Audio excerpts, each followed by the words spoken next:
Vista nesta manhã de sexta-feira. Conforme nós já anunciamos, o tema de hoje é o Maio Laranja, o abuso infantil, o abuso a menores.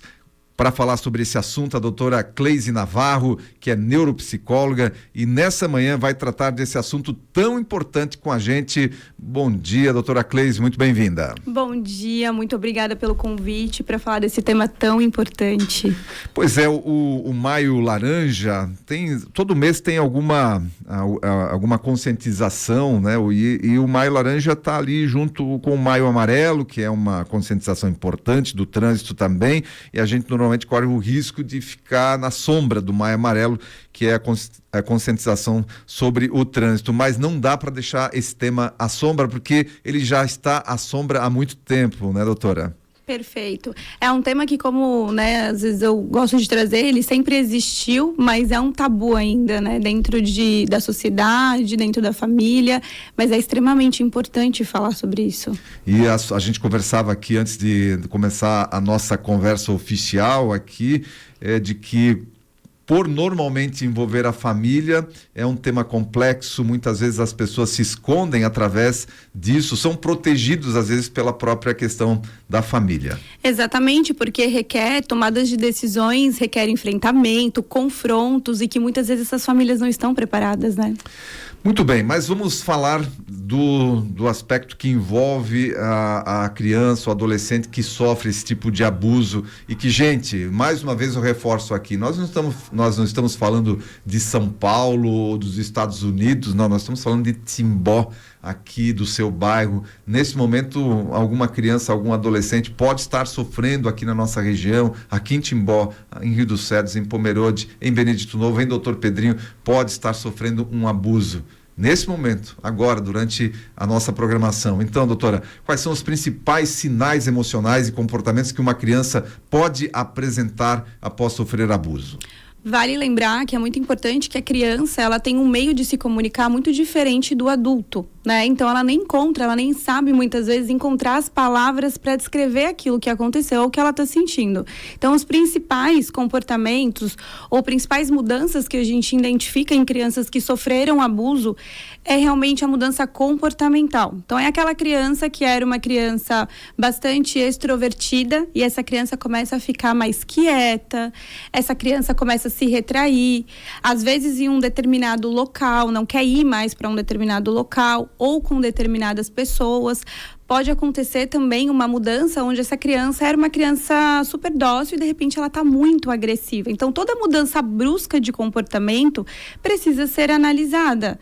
Era uma criança que era super alegre, brincalhona, e agora ela está muito quieta. Isolada, chora com facilidade, alguma pessoa em específico ela está tentando evitar.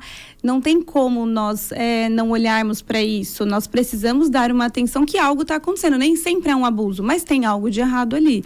Esse é um dos sinais bem importantes que eu sempre oriento os pais e a família. E isso é um trabalho conjunto também, porque além dos familiares, a própria escola pode, né, o professor pode perceber uma mudança de comportamento de uma criança ou de um adolescente. Perfeito. E é o dever da escola trazer a proteção também para a criança, porque é onde a criança passa boa parte do tempo dela. Então, não preciso ter certeza que está acontecendo. A partir dos primeiros indícios, a obrigação da escola também é orientar e notificar, se for o caso também, ao conselho tutelar. Até porque muitas vezes a criança, ela acaba confiando por uma questão de não estar envolvida ali no âmbito da família. Às vezes um professor lá na escola, ele tem uma confiança maior de relatar um problema desse, caso seja instigado muitas vezes. E sabe o que é muito interessante? Quando nós falamos, por exemplo, no âmbito familiar, às vezes aquela criança é a única, então a família acredita que aquele comportamento é normal. Já na escola, o professor, ele conhece um padrão de comportamento para aquela idade. Então é uma criança que, por exemplo, ela está interessada no corpo dela de uma maneira diferente, ou no corpo do coleguinha, ela já tem um interesse diferente, um olhar diferente. O professor, ele já está mais, nesse sentido, apto a perceber, porque ele convive com muitas crianças. E, claro, cada criança se comporta de uma maneira, mas existe um padrão esperado para as idades. Então, se foge muito desse padrão, muitas vezes ali dentro da escola o professor tem um olhar diferente, que a família às vezes não percebe. Muito bem, e agora além da aflição de estar passando por esse tipo de situação, né, a gente imagina, e além da situação horrenda que muitas vezes acontece com crianças indefesas de 1 a 5 anos, que não tem nem como se defender e nem como denunciar esse tipo de situação. Mas quais são as marcas que isso, além daquele momento horrível, mas quais são as marcas que isso deixa para a pessoa depois na fase adulta, ou que ela vai carregar para a vida? Diversas, né? Pensa assim, naquele momento, a criança não entende o que é aquilo, né? Dependendo da fase que aquilo aconteceu, ela não compreende o que aquilo pode, o que de fato é, se aquilo é uma violência, às vezes até eles entendem como uma brincadeira, só que conforme eles vão crescendo, eles entendem que aquilo não era uma brincadeira, que aquilo não era algo correto. E aí vem o sentimento na criança, depois que ela começa a compreender, de culpa. E é muito comum nós encontrarmos adultos que têm problemas de relacionamento, de autoestima, até problemas sexuais com os companheiros deles por conta desse sentimento de culpa que foi gerado lá atrás. É como se aquilo aconteceu porque ela permitiu. É muito comum encontrar isso no consultório, pessoas trazerem esse relato, e isso fica como uma marca, que todas as vezes que algo se parece com aquele tipo de violência, eles têm como se fosse um bloqueio. É muito comum isso acontecer. Não significa que com todos vai acontecer da mesma forma, mas também é o que recorrente acontece, principalmente com relação à autoconfiança, como eu disse, a autoestima, porque tudo isso envolve a como nós nos percebemos. E pensa que isso foi lá atrás, na construção dessa pessoa, né? Então é algo que realmente marca muito a vida das pessoas. E tem jeito de retirar essa marca, de a pessoa voltar a ter uma vida normal sem os efeitos dessa marca profunda que fica na personalidade e na vida da pessoa? Sim, para isso estamos aqui, os psicólogos e todos os terapeutas, mas principalmente a psicologia, que hoje é uma ciência reconhecida, né, até mesmo pela área da saúde, onde nós conseguimos fazer com que a pessoa pense fora daquele trauma. Então, nós mostramos outros pontos de vista, inclusive sobre essa parte de conscientização, que ela não teve culpa, que aquilo que aconteceu com ela realmente foi uma violência, ela foi uma vítima, mas isso é um trabalho a ser construído. Pensa que a gente está ressignificando a história daquela pessoa. Ela precisa querer fazer aquilo, e às vezes a gente se acostuma até com o que é ruim, porque aquilo se torna a base daquela pessoa, mas ela precisa entender que muitas vezes as dificuldades que ela está enfrentando são tão difíceis que é muito mais fácil ela ressignificar aquela história do que continuar carregando aquilo junto com ela. Mas até ela entender que ela precisa também desse olhar para isso, porque muitas vezes a gente pensa assim, eu não quero mais falar disso, já passou, mas isso continua te influenciando. Então precisamos falar disso, sim. Muito bem, com certeza, né? E por isso que nós estamos falando disso aqui hoje no Repórter Cultura. E o que fazer se um adulto suspeita de abuso, né? Porque as pessoas muitas vezes têm dúvida de como agir, a quem procurar, a quem denunciar. Como é que faz? Primeiro, é muito importante a escuta acolhedora para a criança. Então, nunca questionar se, você está falando a verdade mesmo? Porque isso faz com que a criança se retraia ainda mais, porque até ela começa a duvidar se ela deveria falar, se aquilo realmente é errado. Então, a primeira coisa é realmente ter uma escuta acolhedora para aquela criança. Deixar a criança falar, se colocar ali à disposição dela, explicar para ela que você está ali para auxiliá-la. A partir disso, muitas vezes precisa buscar um profissional, primeiro para fazer uma investigação mais profunda, então no caso pode procurar um psicólogo, e também para orientar depois aquela criança a lidar com aquilo, a digerir aquilo de uma maneira que não seja tão traumática para ela no decorrer da vida, né? Porque a gente está falando de uma compreensão ainda em formação, então ela não entende muito bem, e para a gente saber como explicar isso para ela, a gente tem que usar a linguagem dela. Então é muito importante que os pais tenham esse olhar e essa escuta para essa criança com muito acolhimento, e também se entenderem que há um indício, não precisa eu ter certeza. O nosso papel é proteger a criança, eu não preciso ter certeza que aquilo aconteceu. Em qualquer indício, eu já preciso procurar ajuda, eu preciso evitar que isso aconteça.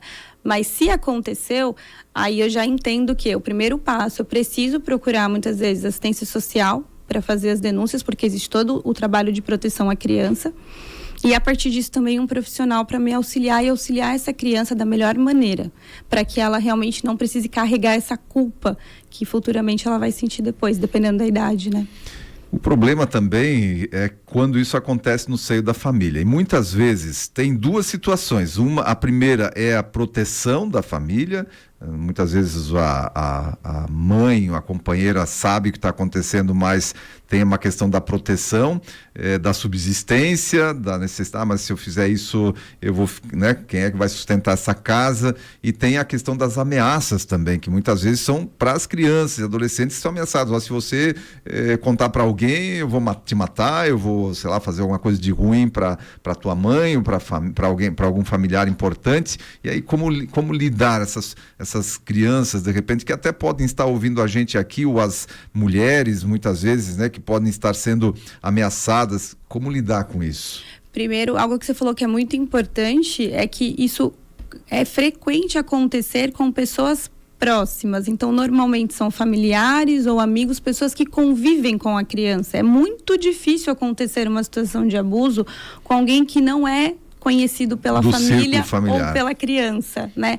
Até porque é muito comum que o abusador, ele consiga envolver a criança, ele primeiro precisa ter a confiança dessa criança e a partir disso acontecem as ameaças ou até mesmo, o que eu gosto muito de orientar os pais explique para os seus filhos que não existe segredo entre os seus filhos e vocês. Porque é muito comum vir esse contexto de, olha, esse é o nosso segredo, olha, você não pode contar nada para os seus pais.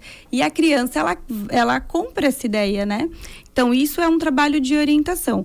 O que é muito importante também, numa situação como essa, é muito comum que as famílias acham que elas precisam, assim, agora eu vou fazer uma separação da família, porque se eu trouxer isso à tona, eu vou ter que tomar uma atitude, vai gerar um conflito gigantesco e é melhor eu não fazer isso.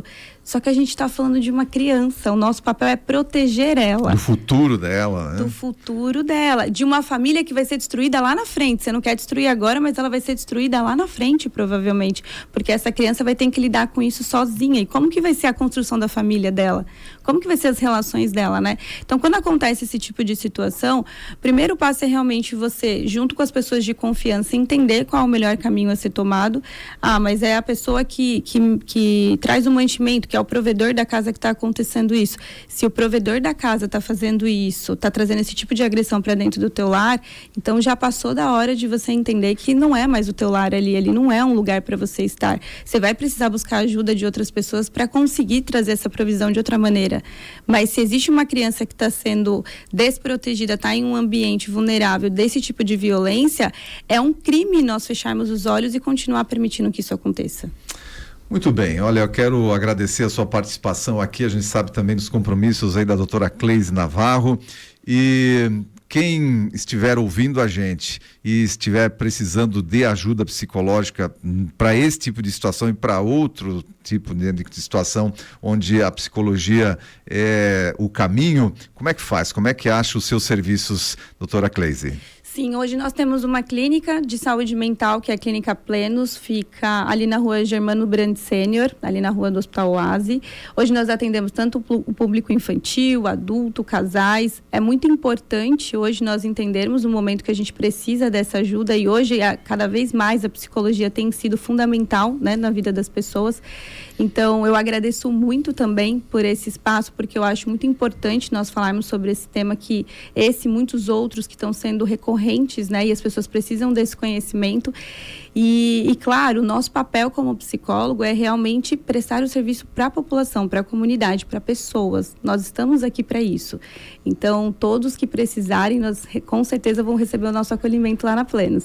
Na Clínica Plenos tem o Instagram da Plenos, o seu Instagram também, qual é? Tem o meu Instagram, o meu é Psicocleise Navarro, da Plenos é Plenos Timbó.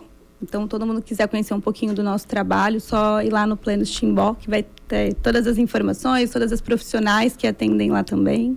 Muito bem, um abraço para você, muito obrigado por essa participação importante com relação ao Maio Laranja aqui no Repórter Cultura. Eu que agradeço, um bom dia para todos vocês. Um bom dia também para o Luiz Navarro, que é o esposo da doutora Cleise, também acompanhando aqui.